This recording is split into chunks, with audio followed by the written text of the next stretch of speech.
when you get on that plane, it's like going to see a doctor. You assume that you're putting your life in their hands. They know what they're doing and what they're talking about. God forbid there'd be an accident, but that pilot would wrestle the controls and try and get you down safely. To know that a pilot could deliberately do something like that changes everything. It's because early reports, there was talk that the windscreen there was a crack in that.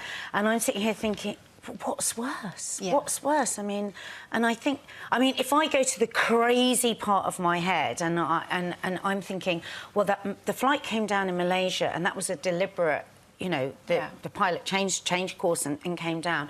And this is that's 2 in one 12-month period. And if I was to go to a crazy place, I would think, don't tell me this is like a network across the world where people are going to be bringing down planes. And I'm thinking of the trips that we're taking this year away, and I'm thinking of my daughters, and I'm thinking that even in the last 2 days I've been making sure the news hasn't been on because they're scared of flying because they've seen. And how often do we say to our children, oh, you know, this is so rare? But you know, the thing... This is 3 in a 12-month period. No, but you have to remember that, you know, squillions more people are killed on the roads than in the air. I mean, it still is, despite these horrific situations, it still is the safest form of travel. I mean, people who've come here in a car today or come on a bike today, they have more chance of an accident happening to them than in the air. Well, and I think you have to keep the it in statistic, perspective. Gloria, is that you have a 1 in 20 million chance of this happening to you, and there are thousands and thousands of flights taking off And I daily. think that's how we always make ourselves, comfort ourselves, and I think why everyone, and we will be, I mean, there's no doubt about it, this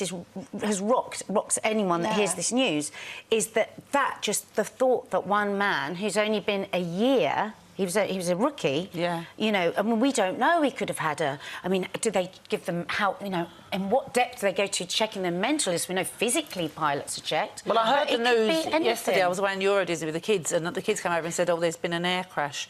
And my immediate thought was, oh, don't tell my husband, Mark, because he's not been on a plane for 8 years. And I mean, now hearing this today, there's no way I'm ever going to get him on a plane again now. Really? I know, yeah. I mean, you know, that's minor compared to what these people have been through. But, oh, my, you just can't believe it. But certainly our major thoughts today are with the relatives, because some of those scenes at the airport have been just so heartbreaking. Oh, just heartbreaking. And